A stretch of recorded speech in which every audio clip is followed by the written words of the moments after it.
Hello, hello, greetings and salutations to you today, and I hope you're having a fabulous day.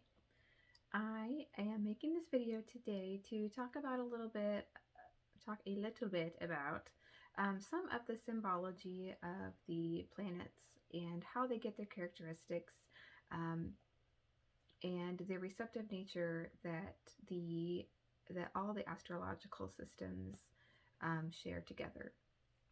So hopefully the analogy that I'm using today is about Saturn and the Hindu versus the Greek interpretations of the planets of the energy and their beliefs around them.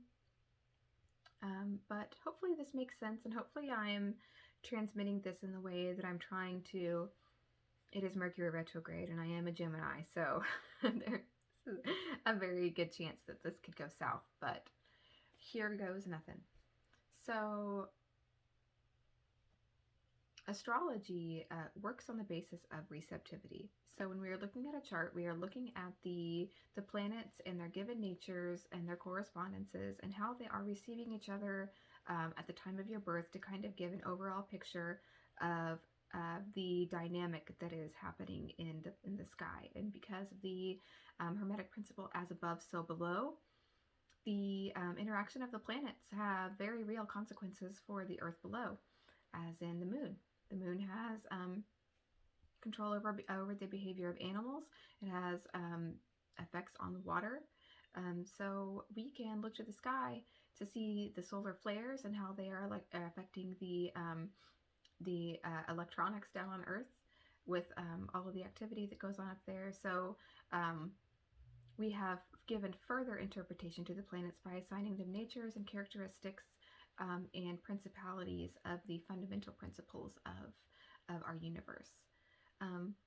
So I hope that makes sense, but I'm going to talk about a little bit about the Navagraha, which is the Hindu pantheon of deities as they are seen. I think this is what I believe this interpretation is to be, but the principal belief of the planetary influences as in a deific form. So with respect to well, let's talk about the Greek Kronos. Okay, so the Greek Kronos was the god of the gods, basically, because Kronos is the father of time. So without time and this kind of this a lapse of happenings and events, nothing happens. So as the father of time, he is therefore the father of all and also the father of the gods as well. So fast forward to the Roman Empire, and they have the Roman interpretation, which is Saturn. Saturn is also the interpretation of time, the interpretation of harvest, of fruition, of fulfillment, of I think I said harvest already, but yeah, the glyph for Saturn is the sickle that kind of comes down and has that curvature on it, because as the god of the harvest, that's when the plant was ready, and that's when you were going to find out if you did the work properly, if your soil was properly fertilized, if your seeds were properly maintained and in good health, so to speak, for a seed before it gets planted. But if all of those things were done correctly, and you had, recognized the gods for their contribution in the creation of the plants and the food and the land, then you were likely to have a very plentiful harvest. But if those things were not taken care of, if the soil wasn't nurtured, if the seeds weren't in good health, so to speak, then the outcome, the harvest, would be to Saturn. It would be that would be your lesson, so to speak. You were to look at the outcome and see what transpired in between the start time and the end time. And so with that, we can also look at the Hindu deity Shani, which is also the principle of karma and justice. So, and how those relate, or all three of those deities, Kronos, Saturn, and Shani, relate to each other, is that they are all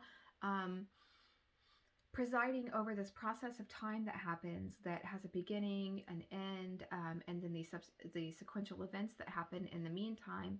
But the outcome is the karma for that, and that is basically the definition of karma. It is the consequences for your actions. The outcome of the situation is completely dependent on the fact of what was brought into the beginning of the situation. Were you prepared? Were you did you have the right mindset? Was there a proper foundation? Did you have the right tools that you needed? So those are all things that that can be looked at when we are looking at receptivity, and we get an idea. And that's just one planet. That's just Saturn. So this, like that with all the planets, there is a belief about Venus in just about all of the different pantheons, and you can find representations throughout because of the principles. Like Venus is the Greek Aphrodite, so the goddess of love and sensuality. And I don't just mean like sexual sensuality. I mean like sensuality, like touch, feel, taste, sound, see. Like, what did it see like? What did it, or what did it look like? What did it feel like? Those sort of things. So that sensual aspect, that very textile, what can you make? What can you make that's beautiful? What can you make that can be beheld?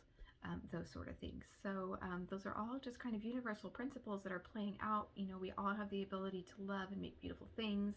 We all have the ability to have a fruitful harvest. We all have the ability to sow seeds of good deeds, or seeds that are holding us back in a way. So I hope that makes sense, and I hope that's a good analogy. And yeah, please interact with me, and thank you so much for watching. If you want to leave me a comment with any questions, I have an Instagram and I have a Facebook also. This is my passion, so I'm just going to keep doing my thing. Love you. See you soon.